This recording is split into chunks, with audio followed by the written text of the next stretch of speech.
As you get older, I realize that I need my specs to make sure I don't forget my speaking points. And ladies and gentlemen, it's great to be here. Of course, I'm feeling a bit nervous because I'm following a very good presentation by the Danish ambassador. And also, I think you guys don't realize that you're having a Scandinavian afternoon because the panel before that, before the Danish ambassador's wonderful speech, was having colleagues from Norway as well as Denmark. So, and I am from Yara, which is again a Norwegian company. So just a little bit about advertisement about Yara, what we are and what we do. Yara is a Norwegian company. When it comes to sustainability and innovation, it's part of a parcel of a DNA. Why we say that?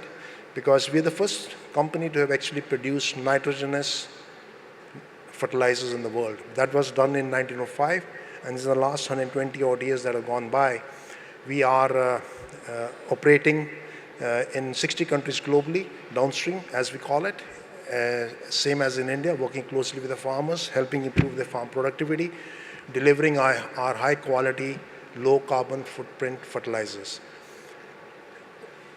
Sustainability is part of our DNA. We started on this journey in 2005 when we invested very heavily in the Norwegian production system, reducing our emissions. And mind you, we did that 10 years before the Paris Agreement. So this was started on our own. It was not that it was enforced, it was self-driven.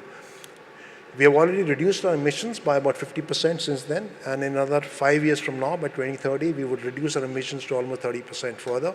And we aim to be a net zero company by 2050.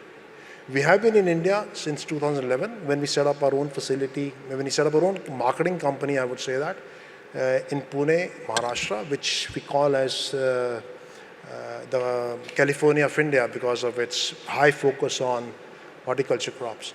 There we are working with we have worked with the local farmers there, bringing in our low carbon footprint fertilizers, helping improve their farm productivity.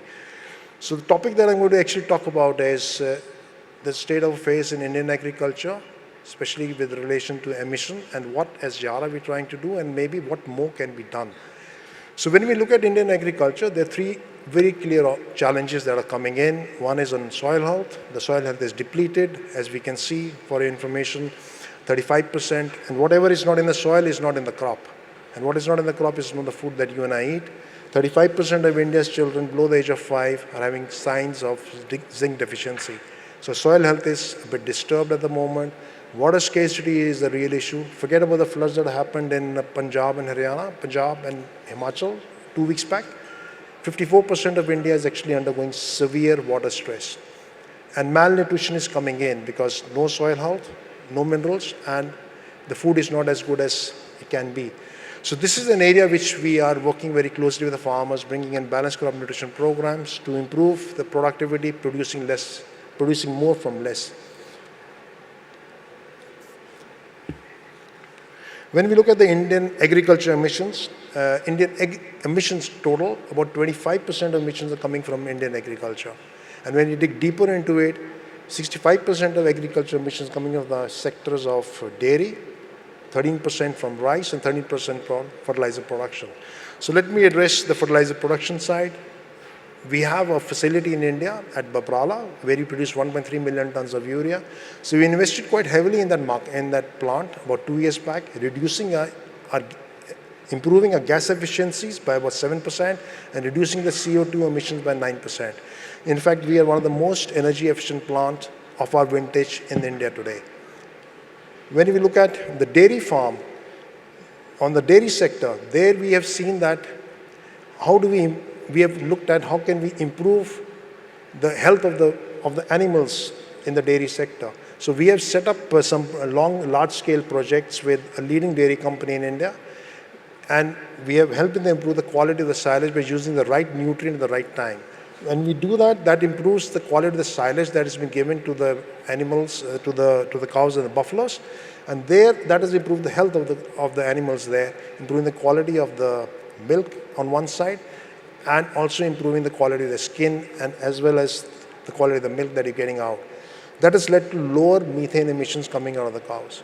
Lower belching is there. So as per the dairy company that we're working with, they are seeing around, as per the calculation, around 30% lower carbon emissions are happening on that side. So basically what we need to do is to look at partnerships. That is the key part. So then we looked at the rice sector, what can be done here. The next step in the rice sector is going to be to protect your water is going to be direct seeded rice, not transplanted rice. But how do you make it more economically viable for the farmers? For there, you need to work with the right direct seeded rice companies there.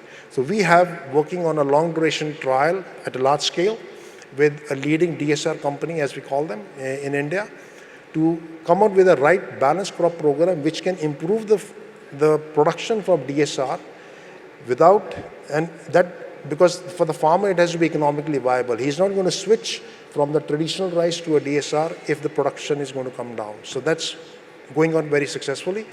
We have also tied up with ERI, Indian Rice Research Institute, for a long duration trial, which will continue over 3 years in Varanasi, to see what kind of nutrition is needed to ensure that the rice productivity doesn't come down. So these are 3-4 different innovative approaches that we're taking in India to help reduce the carbon emissions. But it's pretty much clear that doing it by ourselves is not going to be possible. The need of the hour is to have partnerships, be it agriculture or any other sector. You can only fix one part of the problem, but you cannot fix the entire the problem in the value chain.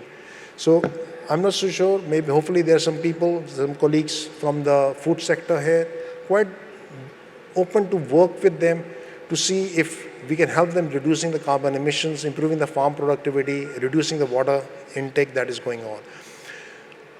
Other than that, I think one thing very extremely important for India is to create an environment which encourages innovation. There has to be an enabling environment which is really needed to bring in newer technologies into the hands of the Indian farmer. At this point of time, as I speak, India takes a fairly long time to bring in new technologies, especially when it comes to seeds, agchem, and fertilizers. It takes, in fertilizer case, it takes almost 3.5 to 5 years to bring in new fertilizers. But when you look across the world, leading agriculturally advanced countries, you already have slow-release fertilizers, you have liquid fertilizers coming in, you have modern form of micronutrient chelates, liquids are available there. Your biostimulants, and the latest one is organo-mineral, which is a blend of organic and mineral fertilizers. To bring, and these fertilizers helping the agriculture production to grow faster, and also protecting, at the same time protecting the soil health and reducing water intake for the crop. It is the need of the hour. If we really want to improve our farm productivity from the current levels, today we are at a 50% of global levels and using a fair chunk of fertilizers every year. If we really want to improve really want to move Indian agriculture towards in a sustainable direction, then we need to have an enabling environment where newer innovations can be brought in and delivered to the Indian farmers in the shortest possible time. So that's it from my side. So thank you so much for your patience and have a wonderful evening ahead. Thank you.